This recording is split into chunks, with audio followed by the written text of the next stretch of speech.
Miss হবে না আপনার পছন্দের টিভি শো। দেখুন জি5 অ্যাপে একদম ফ্রি।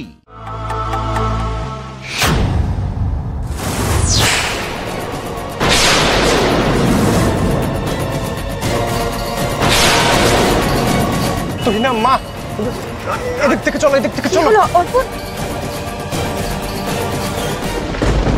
এখান থেকে তাড়াতাড়ি চলো, এখান থেকে তাড়াতাড়ি চলো। চলো চলো চলো। ও দাদা, পয়সাটা দিয়ে যান।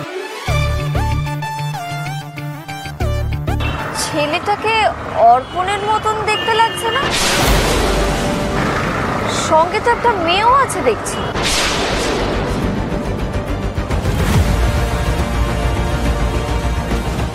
তবে অর্পণ যে বললো ওকে আজকে ইউনিভার্সিটি যেতে হবে, মিথ্যে বললো নাকি?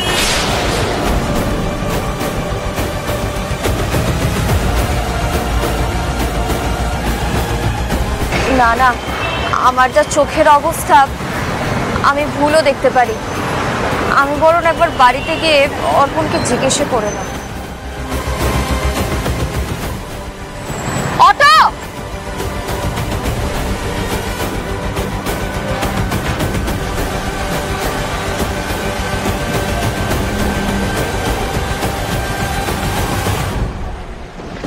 বাঁচা গেছে, মা চলে গেছে। আরে সকাল থেকে টেনশন দিচ্ছে।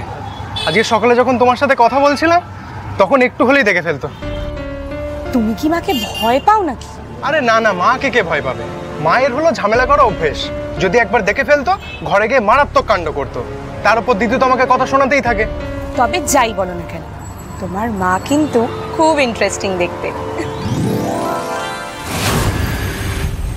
অর্পণ,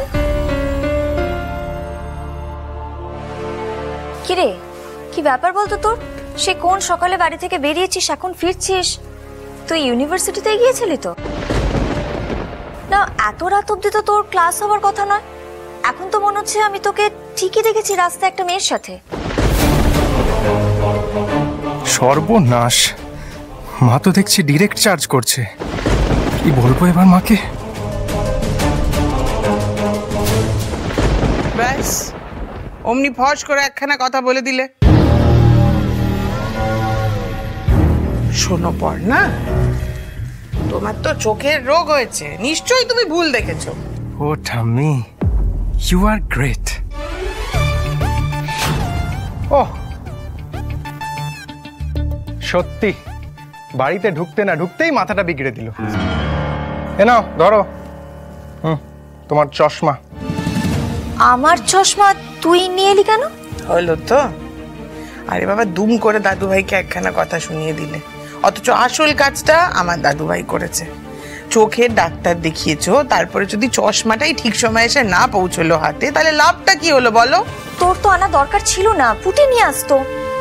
যদি সত্যিও আনতো না তাহলে আমাকে ফোন করে বলতো না দোকানে গিয়ে চশমাটা নিয়ে আসবি। মানে পুঁটি তোকে ফোন করে বলেছে চশমা নিয়ে আসার জন্য? কিন্তু কেন বললো? মানে ওর কি আজকেও ফিরতে দেরি হবে? এই কথাটাই যখন আমি ওকে জিজ্ঞেস করলাম তখন আমাকে ফোন করে কি বললো জানো? আমাকে বললো তোর অত জানার দরকার নেই, এবার তুমি তোমার আদরের মেয়ের থেকে জেনে নিও সে কখন আসবে। জি5 ডাউনলোড করুন আর সব এপিসোড দেখুন একদম ফ্রি।